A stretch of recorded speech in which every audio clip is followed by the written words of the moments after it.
नमस्कार दोस्तों, एग्जाम निधि 24 में आपका स्वागत है। आज हम ज्योग्राफी विषय कक्षा 7 की एनसीईआरटी चैप्टर नंबर 5 लेकर के उपस्थित हैं। यदि यह वीडियो आपको अच्छा लगेगा तो लाइक करना, चैनल को सब्सक्राइब करना तथा अपने दोस्तों को भी शेयर करना। तो आइए आज के पहले क्वेश्चन की शुरुआत करते हैं।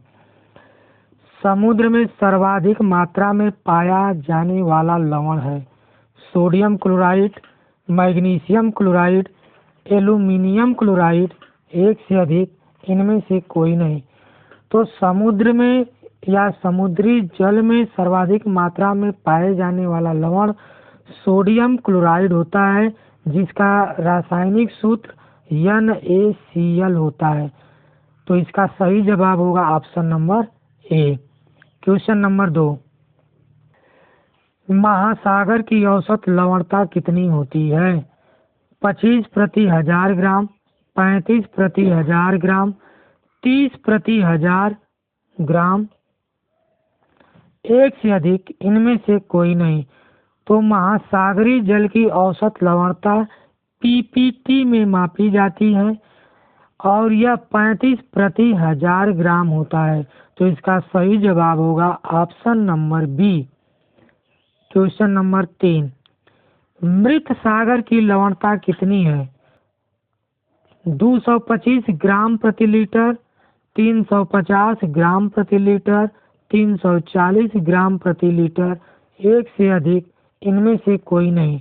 तो मृत सागर इजराइल के पास स्थित है और इसकी लवणता 340 ग्राम प्रति लीटर है। तो इसका सही जवाब होगा option number C. Question number 4, पृथ्वी की सतह का कितना भाग जल से ढका है? 3/4, 2/3, 1/2 भाग, एक से अधिक, इनमें से कोई नहीं। तो पृथ्वी की सतह का 3/4 भाग, 75% भाग जल से ढका है। तो इसका सही जवाब होगा option number A. Question number 5, जल का कितना प्रतिशत भाग महासागरों में पाया जाता है? अर्थात पृथ्वी पर पाए जाने वाले संपूर्ण जल का कितना प्रतिशत भाग महासागरों में पाया जाता है? 75%, 87.3%, 97.3%, एक से अधिक, इनमें से कोई नहीं। तो संपूर्ण जल का महासागरों में 97.3% भाग पाया जाता है।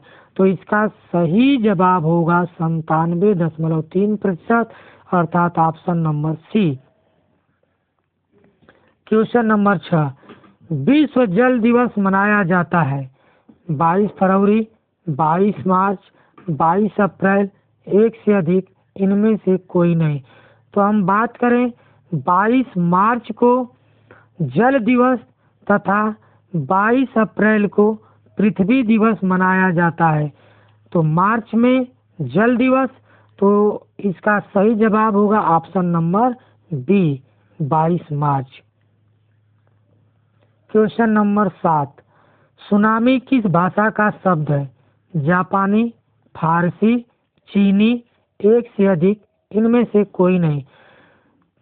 तो सुनामी जापानी भाषा का शब्द है, जिसका अर्थ होता है पोताश्रय तरंगे, पोताश्रयी तरंगे। तो यह जापानी भाषा का शब्द है, तो इसका सही जवाब होगा ऑप्शन नंबर ए।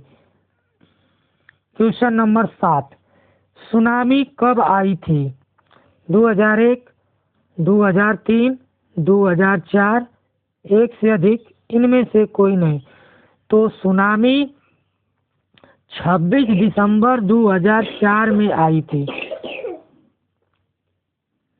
जिसके कारण अंडमान निकोबार द्वीप समूह में स्थित इंदिरा पॉइंट पानी में डूब गया था। तो इसका सही जवाब होगा ऑप्शन नंबर सी। दिन में 2 बार नियम से महासागरीय जल का उठना एवं गिरना कहलाता है ज्वार, भाटा, सुनामी, एक से अधिक, इनमें से कोई नहीं। तो कह रहा है कि 2 बार नियम से जल का उठना और 2 बार गिरना तो उठना तो ज्वार कहलाता है, जल का गिरना भाटा कहलाता है। इसलिए इसका सही जवाब होगा 1 से अधिक, ऑप्शन नंबर डी सही होगा। क्वेश्चन नंबर 10, ज्वार भाटा की उत्पत्ति का कारण है सूर्य का गुरुत्वाकर्षण बल, चंद्रमा का गुरुत्वाकर्षण बल, बृहस्पति का गुरुत्वाकर्षण बल, एक से अधिक, इनमें से कोई नहीं। तो ज्वार भाटे की उत्पत्ति का कारण सूर्य का गुरुत्वाकर्षण बल भी है और चंद्रमा का गुरुत्वाकर्षण बल भी होता है। तो इसका सही जवाब होगा 1 से अधिक, option number D. Question number 11, सबसे ऊंचे ज्वार कब आते हैं? पूर्णिमा के दिन, अमावस्या के दिन, 25 दिसंबर, एक से अधिक, इनमें से कोई नहीं। तो दोस्तों मान लीजिए यह सूर्य है, यह चंद्रमा है और यह पृथ्वी है। तो ये जब अमावस्या या पूर्णिमा की स्थिति बनती है तो सबसे ऊंचे ज्वार आते हैं। तो इसका सही जवाब होगा पूर्णिमा, अमावस्या, अर्थात 1 से अधिक, ऑप्शन नंबर डी सही होगा।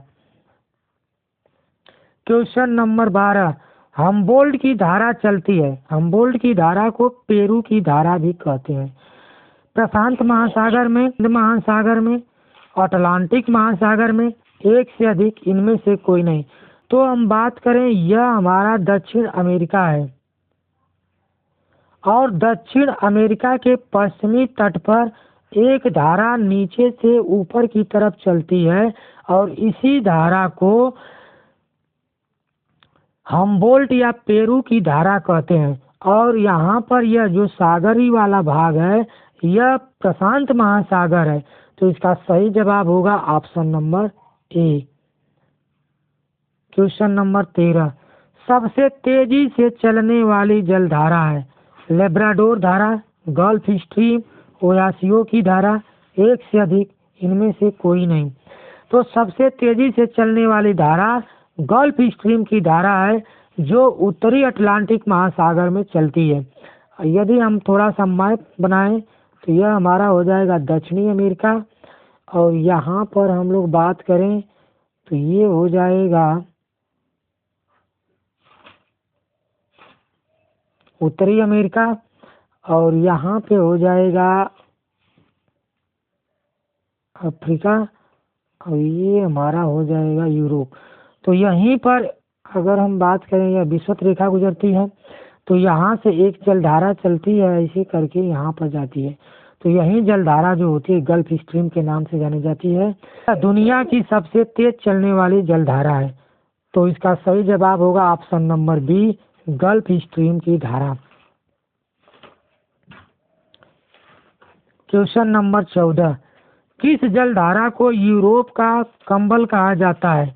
लेब्राडोर धारा, गल्फ स्ट्रीम, ओयासियो की धारा, एक से अधिक, इनमें से कोई नहीं। तो गल्फ स्ट्रीम की धारा को यूरोप का कंबल कहा जाता है क्योंकि यह गर्म धारा होती है और यह यूरोप के तटवर्ती एरिया में पहुंचती है तो वहां के जमी हुई बर्फ को पिघला देती है, इसीलिए इसे यूरोप का कंबल कहा जाता है। तो इसका सही जवाब होगा ऑप्शन नंबर बी।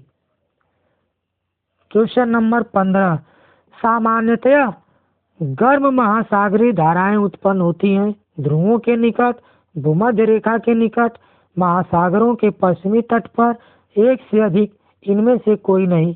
तो यदि हम बात करें गर्म महासागरीय धारा कहाँ उत्पन्न होती हैं तो यह भूमध्य रेखा के निकट उत्पन्न होती हैं। तो ये गर्म महासागरीय धाराएं जो होती हैं महासागरों के पश्चिमी तट पर तथा महाद्वीपों के पूर्वी किनारे से चलती हैं। तो इसका सही जवाब होगा ऑप्शन नंबर बी और ऑप्शन नंबर सी।